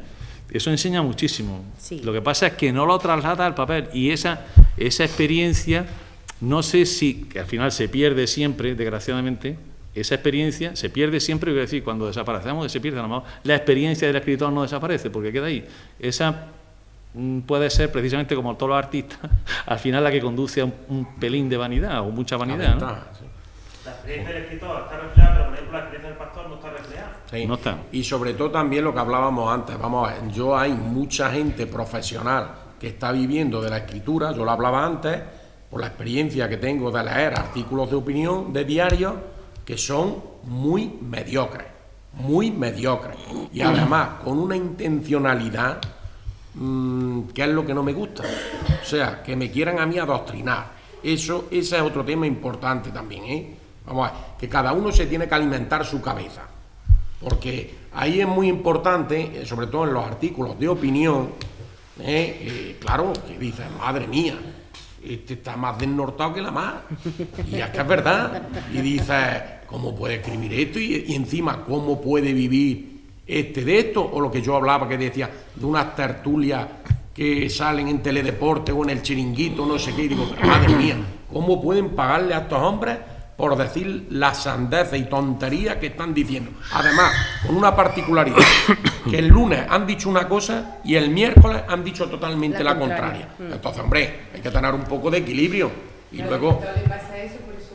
Sí, pero sobre todo lo que hay que tener también es ser buena persona y sentido común, que yo entiendo perfectamente a a Juan Bosco. Yo también quería preguntarte, vamos, a Juan Bosco, en el tema tuyo, que tienes que hacer el esfuerzo, bueno, esfuerzo no, porque es un placer para ti el escribir, pero claro, tienes que compaginar con tu profesión, tu familia, y entonces, ¿cuáles son las mejores horas para escribir para ti? Y luego, si tú también, dentro de lo que es la semana de lunes a domingo, tienes algún día que dices, no, este día no voy a escribir, no me voy a poner delante de los ordenadores. Es que estoy acordando porque, como dice, ha dicho el Camino de Santiago, había una pintada allí en una fachada que me hizo una fotografía, le dije a uno que pasaba por allí, ¿por qué no me hace una foto aquí enfrente de esto? Y me hizo allí una fotografía junto a la pintada que había en la fachada, que ponía, la vida es corta pero ancha. Y yo supongo que eso lo habrán sacado de algún sitio, no se le ocurriría al que lo pintó allí, pero yo la primera vez que lo oía a mí me pareció gracioso y además que me parece verdad. Pues mira, te voy a decir una cosa, que es verdad, y que estábamos comentando antes, como la vida es corta, hay que hacer lo que se pueda y repartirse, pero en realidad si nos administramos podemos hacer muchas cosas, aunque no tantas como mucha gente que hace por ahí un montón de cosas. ¿Cómo puede ser que a este hombre... Y yo siempre pienso lo mismo, digo, este no plancha en su casa. Es que en mi casa lo tenemos repartido y yo soy el encargado de planchar, ¿sabes? No sé si mi mujer si me ve. Pero yo siempre pienso lo mismo, digo, mira, este no plancha en su casa, porque es que lo que no se puede, que no se puede, no, yo no plancho bien, eso es otra cosa. Pero vamos, de todas formas, cuando se está planchando se está haciendo otra cosa, se está haciendo música, se está viendo algún documental, alguna cosa de estas, ¿no? Pero que no se puede, hay que gestionar el tiempo, eso está claro. Y yo, ¿cómo lo gestiono el tiempo? Pues mira, levantándome temprano y echando siesta. Sinceramente, con eso se dice, parece una tontería, pues no. Yo antes de irme a trabajar me pongo a escribir y luego lo que hace es que escribe a lo largo de mucho tiempo. Si yo he dicho... Perdona, ¿por la mañana temprano antes de ir a trabajar? Generalmente por la mañana, si puedo por la tarde, no tengo que hacer otras cosas de por la tarde. Sí, pero estamos hablando porque si tú entras a trabajar a las 8, por decir, que te pones a escribir a las 6 de la mañana, a las 6:30, sí. Te pones a escribir. El reloj suena a las 5:55. A las 5:55 suena el reloj. Por eso la gente dice, hay que ver... que dice, eso es que está ahí, tú te levantas a las 5:55, te tomas un café y a las 6 estás puesto allí delante hasta las 7, pues es una hora todos los días a lo largo de 4 años, hay que ver lo que dan de sí. Hombre, entonces dice, voy a escribir un renglón, pues yo escribo un renglón, tú fíjate cuántos días son. Es que parece, por eso estaba diciendo, intentaba transmitir ideas precisamente para esto. Que no os creáis que el escritor escribe como se lee, que esa no es, que hay que ver, macho, que no, que eso es un trabajo, y igual que el que, perdona que ponga el símil de la pintura, como estoy viendo aquí pinturas tan bonitas, el que pinta rompe los cuadros y pinta otra vez y lo rompe y se acabó y ya está, ¿sabes? Hay que mucho, y el que para tocar el piano, sí, hay que ver las veces que le has dado la tecla que no es, vamos, pero cantidad de veces, ¿no? Y las veces que has tenido el conservatorio y... Que no, que eso cuesta trabajo. ¿Resulta gratificante? Pues lo que hablábamos del Camino de Santiago. Dice, ¿tú le recomendarías, como decía, ¿recomendarías el Camino de Santiago a alguien? Si son como yo, sí. Si no son como yo, no. Pero es que no tienen por qué ser como yo. Yo me he ido solo, he estado allí 3 semanas andando, pero si tú no te gusta ir solo, si no te gusta andar, ¿cómo te voy a recomendar el Camino de Santiago, hombre? Y tú tienes que estar con gente, pues tú no puedes irte a estar solo por ahí. Si tú quieres hablar, no quieres andar, mira, vete a Galicia, vete a las rías, vas, te comes allí el marisco y te vas con tu mujer, con tu familia, con tus amigos. Pero ¿sabéis lo que os digo? Que son cosas distintas. Y luego hay un día que tú desconectes a la semana, ¿o no? Tú cualquier día de la semana es bueno para escribir. Yo desconecto en cuanto me levanto, vamos. Es igual que desconecto del ayuntamiento. Yo cuando salgo, generalmente a las 3 salgo del ayuntamiento y desconecto. Digo porque trabajo en un ayuntamiento, ¿no? Y cuando me levanto de allí a las 7, yo desconecto. Yo que voy a estar conectado al... Lo que pasa es que, vamos a ver, es que no es solamente escribir novelas. Luego dice, es que Miguel Cardoso te escribe un artículo, la verdad es que lo doy muchísimas largas. Le da muchas largas, ¿verdad? Me regatea más. Le doy muchísimas largas. Pero es que no eres el único que me dice escribe un artículo, no eres el único. Entonces, escribe un artículo. Para no escribir un artículo, el jurado del concurso de no sé cuánto, el no sé qué. Y al final, pues tiene un montón de cosas, y por muy ancha que sea la vida... La fama ya que tienes, eres famoso. No, soy famoso. Famoso dentro de aquí de los... No, hombre, no, quiero decir que que tú tienes unas limitaciones y sobre todo, lo fundamental, lo más importante es que antes has desempeñado un montón de papeles en la vida. Yo desempeño el papel de escritor aficionado, pero soy padre, soy esposo, soy hijo también, soy esposo, soy amigo, y por encima de mi papel como escritor están mis padres, y como viven los dos, pues tengo que ir a verlos y paso todos los días un rato con ellos. Está mi mujer, y yo lo que no voy a decir es yo soy escritor y plancha tú. No, tú haces cosas y yo hago otras, y si nos lo tenemos repartido, pues yo plancho, soy hijo, y aunque mi hijo bien fuera, pero yo voy a verlo, hablo con ellos, soy trabajador, pues tengo mi trabajo. Yo lo que no puedo es asumir el papel y se acabó y decir, no, como yo soy escritor, yo soy primero, lo fundamental es que soy persona. Y organizar. Claro, entonces, ¿qué pasa? Organizar. Pero siempre hay que organizarse y dejar para lo último el escribir. Si yo, por eso, ¿qué pasa? Pues que me levanto temprano, por ahí no me molesta nadie. Por las tardes, si puedo, lo hago. Si no puedo, pues no. Pues tengo que ir a la compra, o tengo que hacer o sacar, o tengo que, yo qué sé, o me voy por ahí de viaje con mi mujer, o lo que sea, ¿no? ¿Entiendes? Pero lo fundamental es, yo soy un escritor aficionado, yo no ni vivo de esto, y sobre todo, que tampoco quiero ser un esclavo de esto. ¿Sabes? Yo lo hago porque me gusta.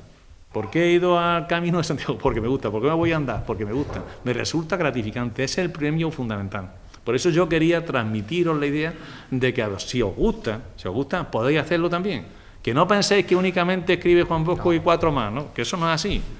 Que eso cualquiera lo puede hacer. Que tampoco hay que hacerlo maravillosamente, ni sacar libros magníficos, que no. Que eso no es así. Que si queréis, lo podéis hacer. Pues, a ver, un libro, siempre dicen que es el que está escribiendo, y yo creo que es verdad, que es el que estoy escribiendo, llevo con él. Que siempre dicen a otro, ¿no? Y a mí me pasa lo mismo. Un año y medio, y no sé cuándo voy a terminar. Porque, yo qué sé, como eso está ahí, como todavía da mucho carrete, está haciéndose, puede ser el libro mejor es ese. Sí, sí. ¿Cómo escribiste libro de fútbol? ¿Cómo? Como has dicho, ¿Cómo escribiste libro de fútbol?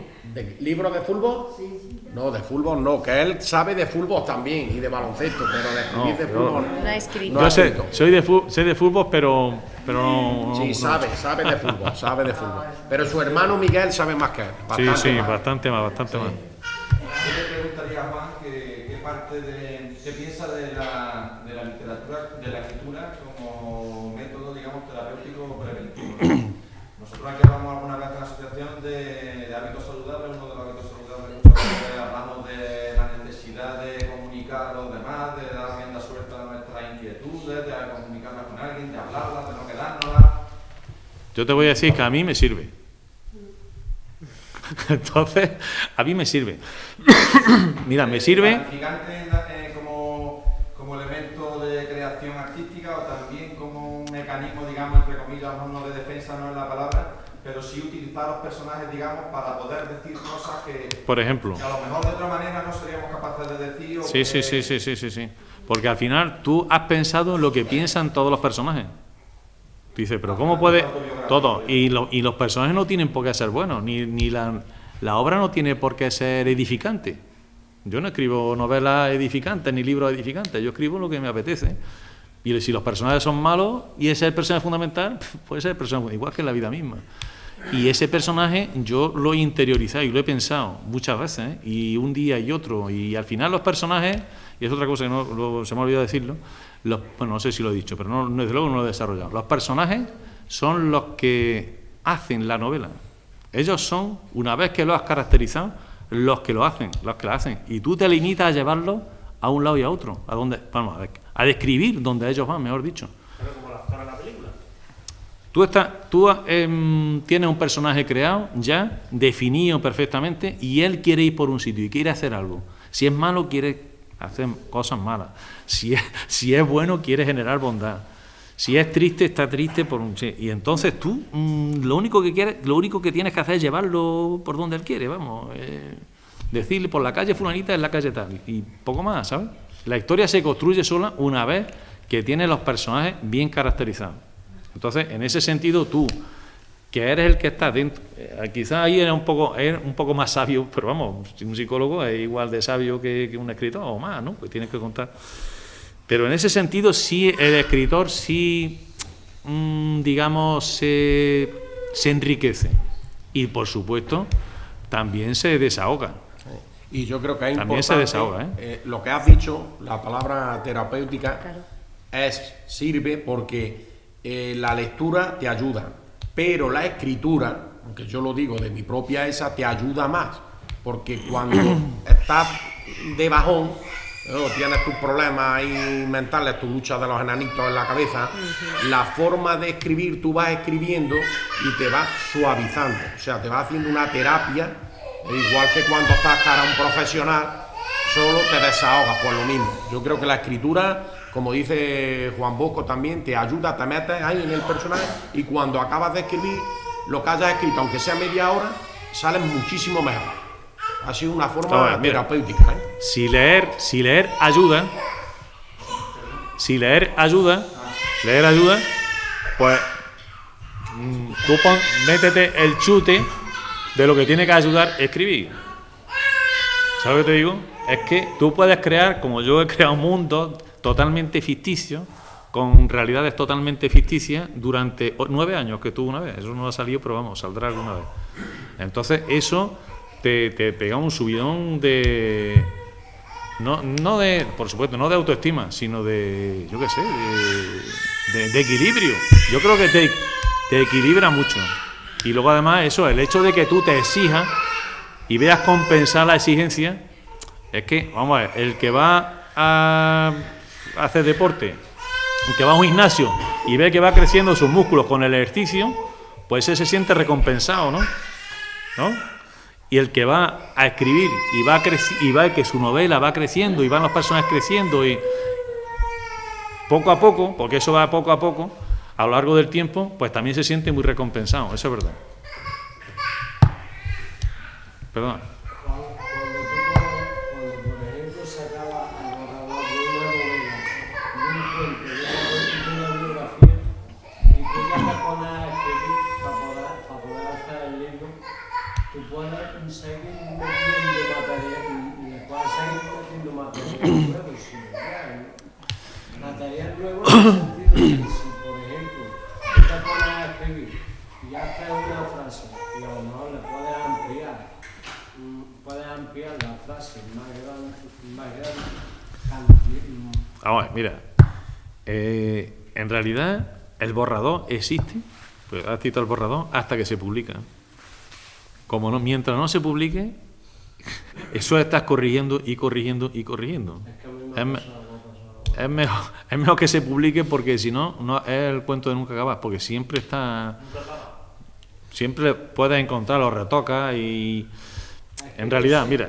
Ni más lejos, ayer, por ejemplo, yo acabé un relato y tardé 3 días y era un relato de 2 páginas y le di por lo menos 10 o 11 vueltas hasta que acabé de... Pues seguirás, como lo vuelvas a coger otra vez, que lo vuelves a corregir. Eso no tiene... Es el cuento de nunca acabar, ¿sabes? Ese es el cuento de nunca acabar.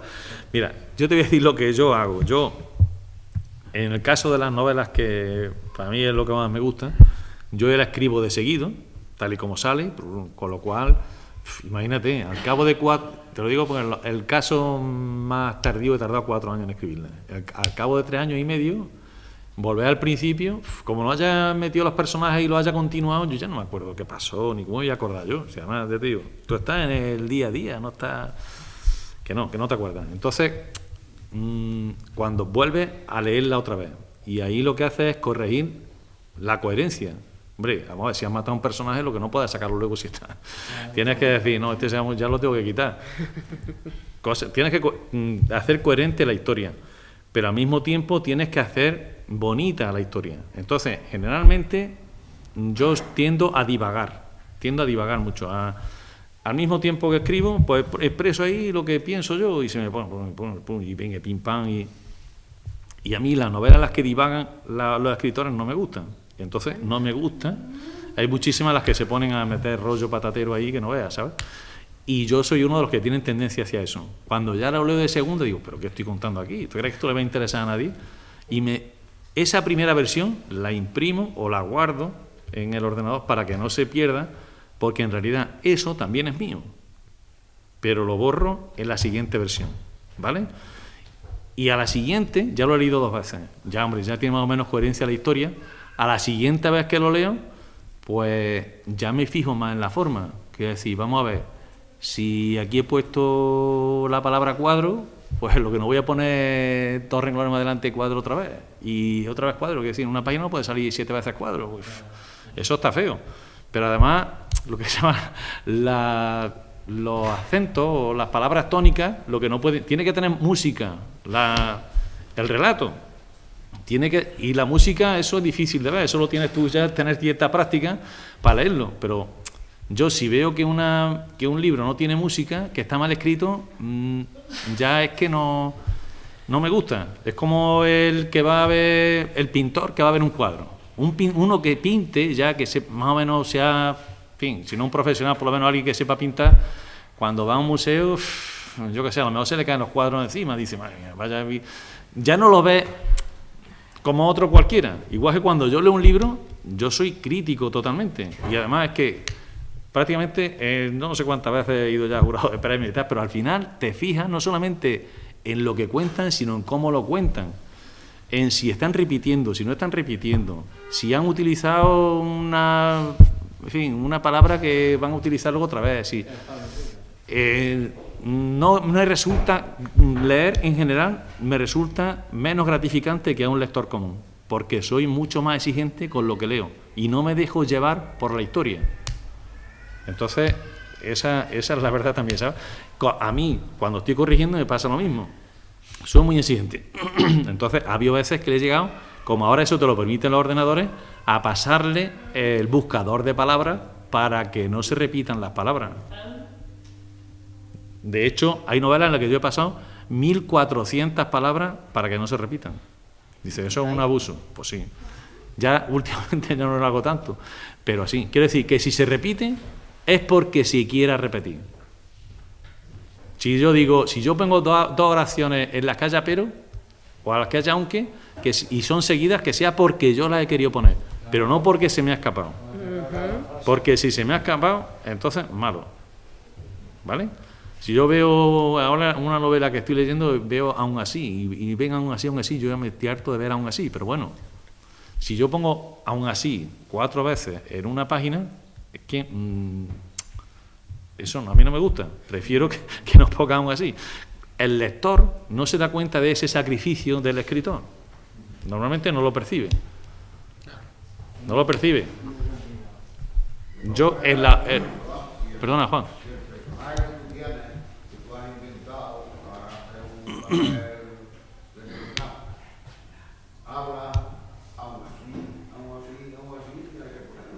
Claro, pero es porque yo lo quiera poner.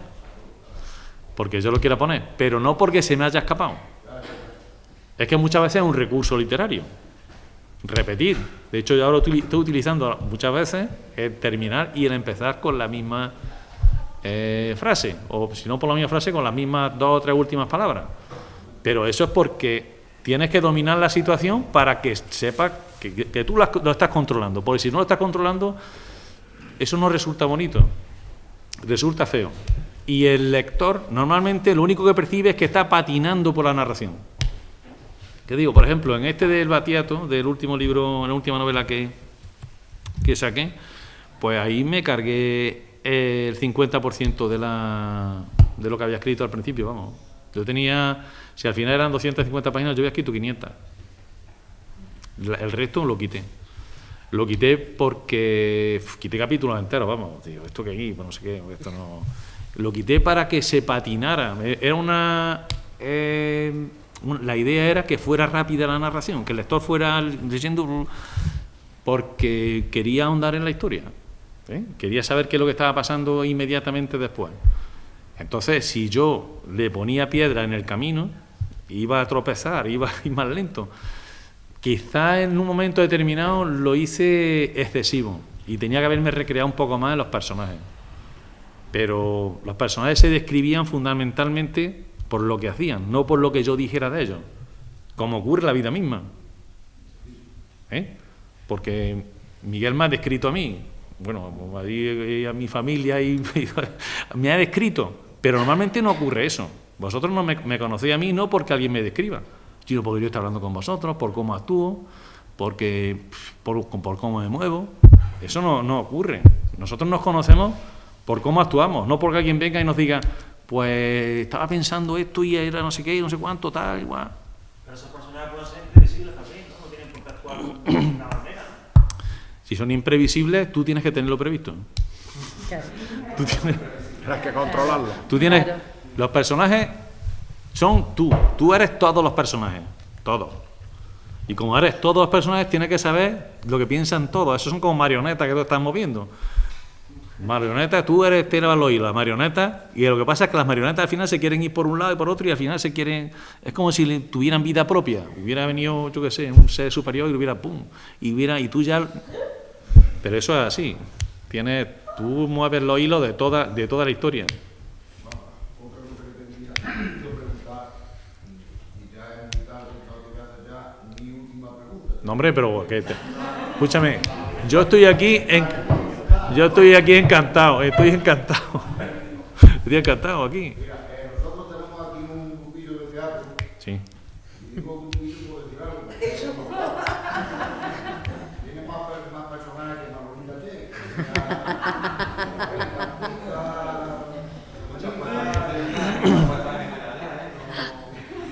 Entonces, hombre, tú has dicho que has escrito y yo conozco la franquía también. Además, yo también. Ya hemos estado comentando antes, que tú estuviste ahí, sí.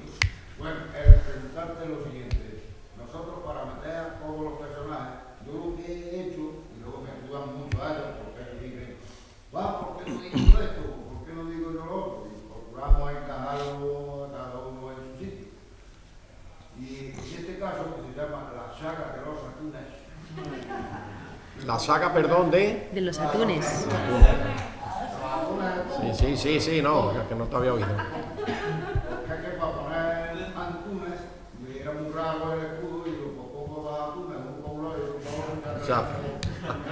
No es el escudo jerárquico de los Atunes. Bueno, pues todo lo que he hecho y me ha servido, a mí me ha servido, luego nos ha hecho atrás. Como somos 24, Solo. ahí están los abuelos, luego un matrimonio, luego los hermanos del matrimonio, está un matrimonio que es guardia, luego tiene un hijo a eso, luego tengo dos tres hijas más chiquitas. Lo que he hecho es escribir cada uno y escribir una poca historia de lo que ha hecho cada uno, sobre todo los mayores. Y a raíz de ahí pues hemos ido sacando un poco el diálogo. Se puede hacer un diálogo de aquel que ponían en los tebeos, diálogo para el suco, a correr de su. Pero vamos, nosotros hemos sido porque nos reímos y demás, pero también a mí me gusta que tiene cierta coherencia. Entonces yo lo he hecho así. Pues me parece, fundamental, pero vamos a ver, mira, de esta forma. Al final, lo que van a ver los espectadores no es eso. Es cómo se mueven los actores, que es lo que estábamos comentando. Entonces, los personajes se van a definir por lo que hagan, como en la vida misma, ¿no? Que tú, en el texto de la obra, hayas puesto eso, es igual que si las instrucciones se las da al actor. Le dices, oye, que tú eres así, tú eres asado, se las das por escrito o se las puedes dar verbalmente. Porque al final de la historia va a quedar reflejado el carácter, el mismo carácter que previamente tenía, ¿no? Quiero decir, el actor va a salir allí con un carácter que el espectador todavía no ha visto y que va a saber cuál es al final de la historia, porque se va a ver retratado dependiendo de lo que haga. Te digo que, yo qué sé, nosotros estamos hablando en una charla tomando un café de 2 horas con una persona y por lo que diga vamos a saber más o menos cómo es. Más o menos, ¿eh? Si en realidad esa charla de 2 horas pues es un grupo de trabajo y estamos trabajando con él, nadie nos tiene que decir cómo es la persona para saber cómo es en realidad. Porque por cómo actúa, por lo que dice, sabemos cómo es. No porque alguien nos venga y nos diga, pues fulanito es, y me lo va a decir también si estoy con él trabajando todos los días. ¿Sabes lo que te digo? Entonces, hay dos formas de describirlo a los personajes, o por lo que hagan, que es como ocurre en el teatro, o por lo que se describa de ellos. En tu caso, me parece estupenda la idea que tú has tenido, que puede ser, ya te digo, puedes poner en la obra al principio, como cuando se describe a personas, fulanito de tal, no sé qué, no sé, pero que quede constancia de que al final el espectador va a ver cómo es el personaje por cómo se ha comportado a lo largo de la actuación. En el ejemplo que ponía con el chiste, claro, según la forma que cuente el chiste, se van a reír más o se van a reír menos. Si es gracioso, Claro. pues tendrá que poner. Luego ya viene el carácter del actor, pero vamos, eso ya. Antes has dicho una frase preciosa, que me lo he ido apuntando todo. Has dicho que la función de limpieza del cerebro es el olvido y que eso es tan bueno como la memoria. Me he quedado impactadísima. Mira, te lo voy a decir, aquí tenemos una compañera de trabajo mía, que yo no sé si sabe cómo trabajo, pero vamos, para redactar actas, lo mejor es, en lugar de coger la grabadora y tal, es dejar un día o dos y hacerlo de memoria. Porque lo que se haya grabado en la memoria es lo que tiene de sustancia el acto que se celebró. Con lo cual, claro, ya está. Lo que te haya quedado en la memoria. Lo que te haya quedado en la memoria. Lo que no es estuviera, importante. si tú eres una persona corriente, la paja, si tú eres una persona corriente, lo que tiene de paja se te ha olvidado. Eso es así. Vale, Entonces, sí, tú sí. dejas constancia. Es que.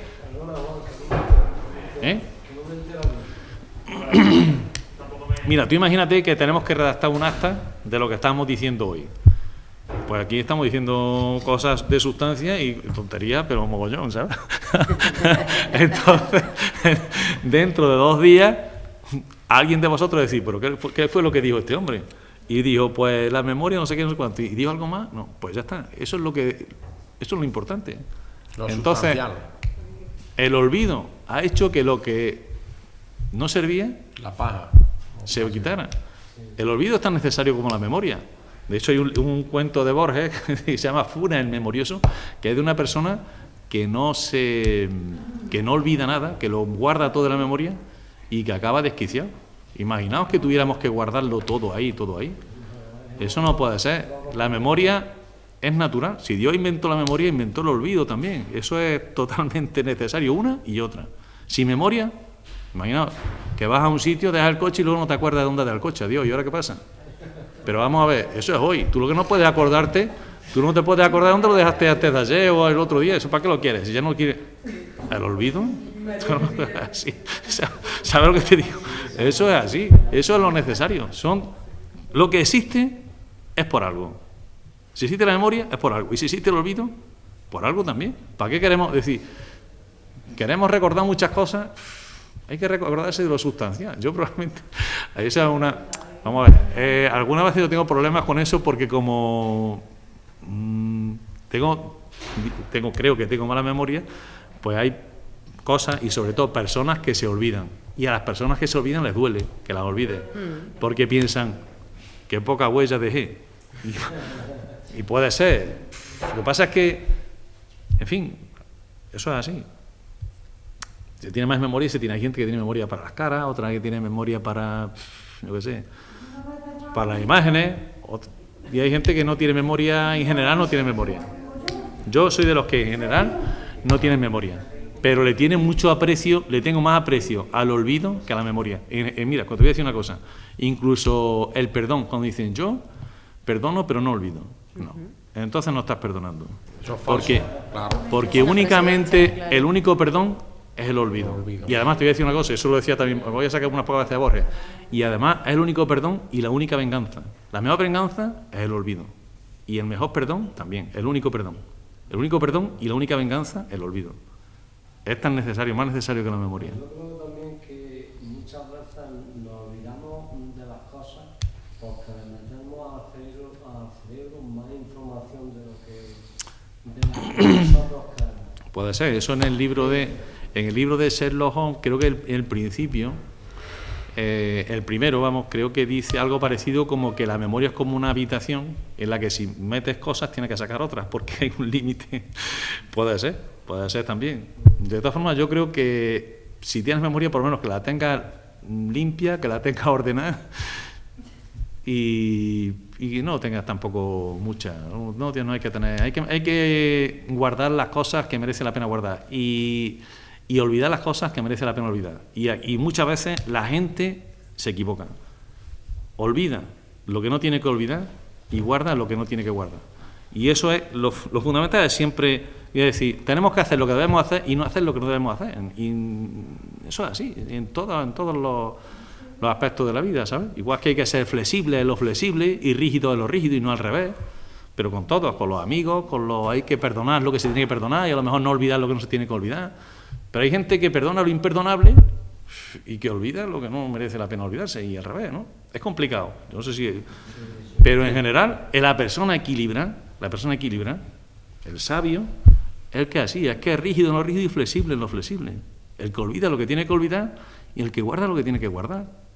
Esa es la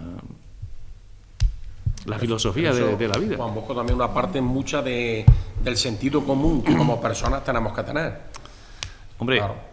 Lo que pasa es que el sentido común lo da la experiencia y yo creo que, no sé, muchas veces no lo da el conocimiento, lo da el pensar, la reflexión, el perdón, lo da el ser de una forma determinada, probablemente los genes, el haber sido educado en una familia, en otra. Hay gente que... También, quiero decir, yo creo que eso se mama también mucho. En la familia, el sentido común, si tienes unos padres que, yo qué sé, que están desquiciados, pues tú tienes que tener un plus de voluntad, un plus de acierto para tener sentido común. Si el sentido común te viene mamado, no sé, yo no me atrevo tampoco aquí a disertar sobre eso, pero efectivamente, lo fundamental para todo, en general, por ejemplo, para escribir artículos, es tener sentido común. Porque así es como conectas con el lector. El sentido común es común.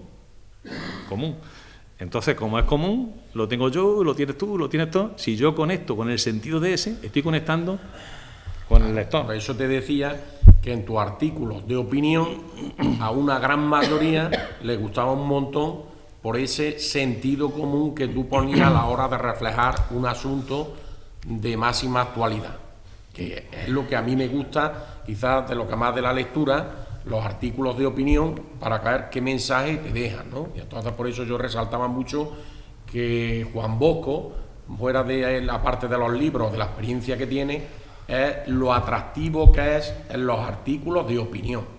Yo tengo toda la hemeroteca de los 376 números, lógicamente, de los Pedroches de Información, más los que llevamos ya con la comarca, que vamos ya camino del número 70, ya, y entonces ahí y sobre todo pasa el tiempo, y los lees, y todavía tiene más valor, porque al tener ese sentido común y esa visión de escribir, te refleja y te refuerza más todavía en ese momento, ¿no? Por eso digo yo que antes hablaba de que había muchos artículos de opinión de profesionales que viven de eso, que para mí, y yo modestamente dentro de lo que sé, me parecen muy pobres, y además con mucha mala intencionalidad, que ese es otro tema, ¿eh? Que por eso tú dices, claro, antes decían, había muchos analfabetos, por desgracia antes sí, pero es que ahora a lo mejor hay muchos analfabetos que salen de las universidades, ¿eh? Eso no se olvide tampoco. Y luego que en la cabeza cada uno, sus pensamientos, sus ideas se las tiene que alimentar él solo, no porque nos aborreguen, ni por un lado, ni por otro, ni por nada. Porque ese es el tema de lo que yo iba. Que es que hay muchos artículos de opinión que son muy mediocres, tirando para malos, de gente que vive de eso. Ese es el tema. Y por eso Juan Bosco dejaba en esos artículos, pues claro, la gente, la mayoría, lo apreciaba, me lo decía, y yo se lo digo con sinceridad, lo sabe. Y entonces ahí, claro, porque estaban llenos de sensatez y de sentido común, y siempre te dejaba una reflexión clara, que es a lo que va. Porque el artículo no estamos hablando de un libro, tiene que ser en un espacio que va reducido y tiene que dar en poco espacio, tiene que darte esa luz común sobre un problema o sobre algo de actualidad que quiere transmitir el escritor, el articulista. Mira, yo creo que efectivamente para escribir es necesario el sentido común y debería ser necesario el pensamiento libre. Es decir, libre. Claro. Que tú escribieras sin tener ideas preconcebidas, sin tener prejuicios, porque generalmente se escribe para el público afín, ¿vale? Igual que en los periódicos deportivos, pues vemos que el Marca es del Madrid, el Sport es del Barcelona y va dirigido a un público determinado, con lo cual se refuerza. El lector lo que hace es que cada vez el escritor, el periodista, sea más del Madrid y viceversa, ¿no? Se están reforzando. Eso pasa también con los medios de comunicación. Oímos en emisoras de radio y sabemos, dependiendo de quién es el comentarista, si estamos en una emisora o estamos en otra. ¿Son más subjetivos objetivos? Digamos que son más subjetivos de una banda o son más subjetivos de otra. No es que sean más objetivos, es que son subjetivos de izquierda, subjetivos de derecha, subjetivos nacionalistas, subjetivos nacionalistas españoles, subjetivos... Porque van dirigidos a un público determinado, que en realidad lo que hace es retroalimentarse, ¿vale? Están ellos alimentándose a sí mismos y alimentando al articulista, que a su vez alimenta, hay un círculo ahí de alimentación continua, ¿sabes? Pero viciado.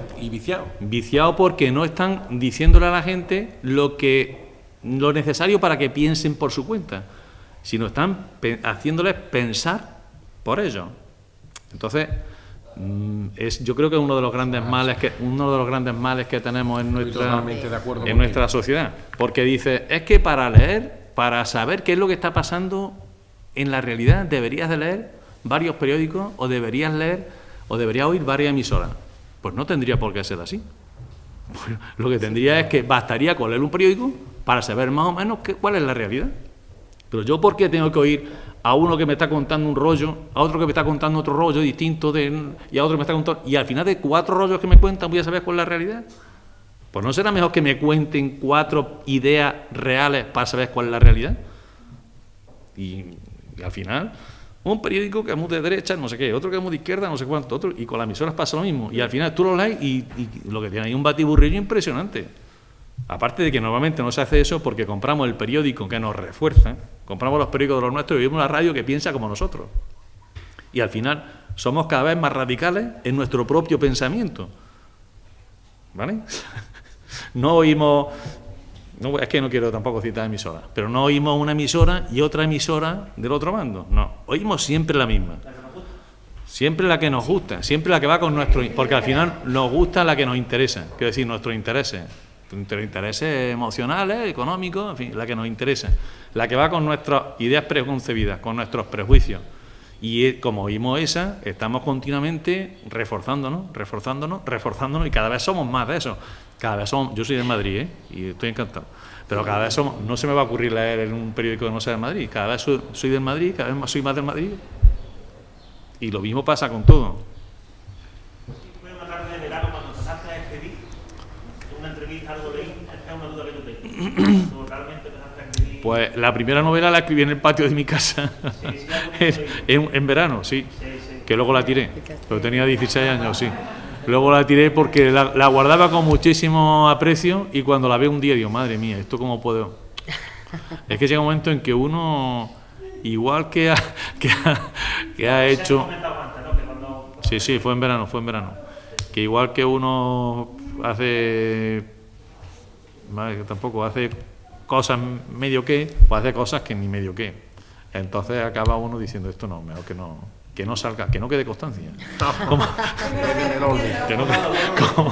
Como una vez que estaba en un curso y nos vio el profesor allí, vio una compañera que estaba tomando nota y digo, ¿qué hacéis? Que no quede constancia.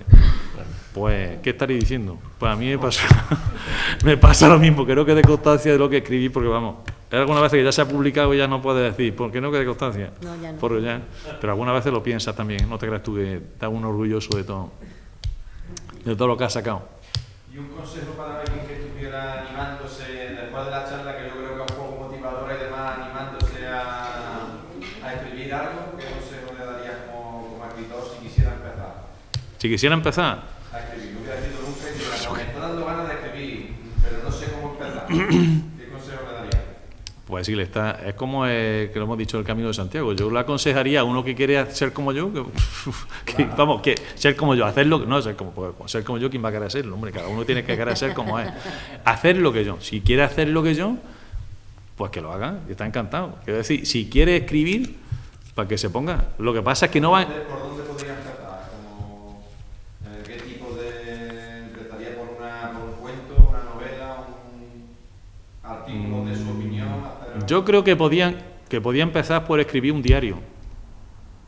Tampoco hace falta escribir un diario íntimo, sino... Yo ahora si me voy de aquí con tiempo, voy a sacar en el blog, porque lo escribí esta mañana, como estoy con la novela, la tengo dejada, pues, escribí el tercer día de lo del Camino de Santiago, pues cosas así, ¿sabes? Esto ya le voy a sacar en el blog cada uno de los días del Camino de Santiago, escribí a lo mejor 15 o 20 renglones, que es lo que me da para escribir entre las 6 y las 7 de la mañana. Pues eso, más o menos. Cuando iba por allí, iba en el bolsillo, llevaba un chaleco, llevaba en el bolsillo una libreta, iba apuntando allí 4 cosas, pues esto, estoy solo, pero la verdadera soledad es la del que no tiene nadie que... Pues iba pensando en la gente, del que no tiene nadie que lo espere. Eso no se me ha ocurrido a mí, por supuesto, eso se le ha ocurrido a un montón de gente, pero coño, o sea, es una idea sobre la cual puedes escribir, ¿no?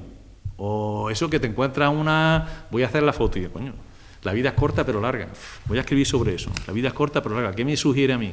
Puedes empezar por eso, ¿no? A lo mejor con eso es suficiente, no hay por qué escribir ni una novela, ni un cuento, sino simplemente escribir un cuento como haces tú y te resulta gratificante, se acabó, no se lo tienes ni que dar a nadie. Es como el que pinta, ¿no? ¿Cuánta gente, perdonad que como estoy viendo los cuadros, ya lo he dicho 2 veces, pero cuánta gente hay que pinta y que no expone? O el que hace, a mí me gusta la fotografía, ¿cuánta gente hay que hace fotografía y las mira y ya está? ¿Tienes que exponer fotografía? Pues no, ¿por qué vas a exponer fotografía? Hay gente que expone fotografías porque son buenísimos fotógrafos, y hay gente que simplemente mira las fotografías que ha hecho. O hay gente que pinta porque le gusta pintar y está, a ver si mañana pinto otra mejor, a ver si cojo esto, a ver si la luz, y